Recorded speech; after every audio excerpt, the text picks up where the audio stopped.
నమస్తే అండి. ఈరోజు నేను మీకు రసం చారు చేయడం చూపిస్తున్నాను. వర్షాకాలం స్టార్ట్ అయిపోయింది కదా, మళ్ళీ జలుబులు దగ్గులు కొంచెం చలి చలిగా ఉండడము ఇవన్నీ ఉన్నాయి. ఈ వర్షానికి ఘాటుగా కొంచెం రసం తింటే బాగుంటుంది.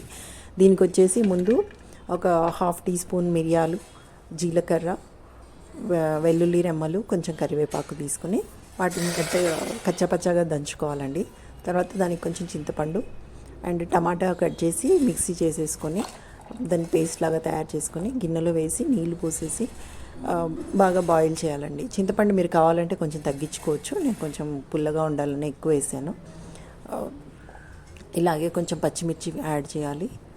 అండ్ మనం కచ్చపచ్చగా దంచుకున్న మొత్తం మిక్స్ ఉంది కదండి, అలా జీలకర్ర వెల్లుల్లి అవన్నీ అదంతా పేస్ట్ అలా వేసేసి కొంచెం బాగా మరగనివ్వాలండి. ఒక 5 మినిట్స్ మరిగితే సరిపోతుంది. దీంట్లోనే కొంచెం పసుపు, ఉప్పు యాడ్ చేసుకోవాలి. ఒక 3 to 4 మినిట్స్ మరగాలి.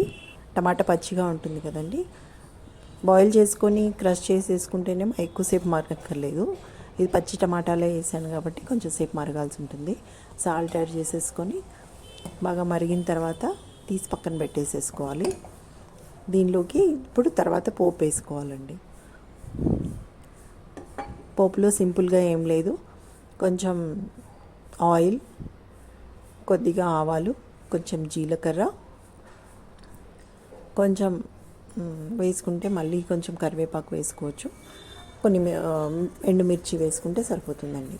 కరివేపాకు నేను బాగా మెత్తగా గ్రైండ్ చేశానండి, అది కొంచెం వగరు టేస్ట్ వస్తుంది, నాకు ఆ స్మెల్ నచ్చుతుంది.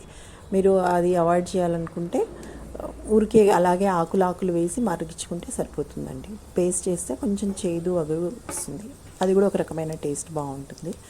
ఇలా పోపు వేసుకున్న తర్వాత దానిలో పోపు చారులో మిక్స్ చేసేసుకుంటే సరిపోతుంది.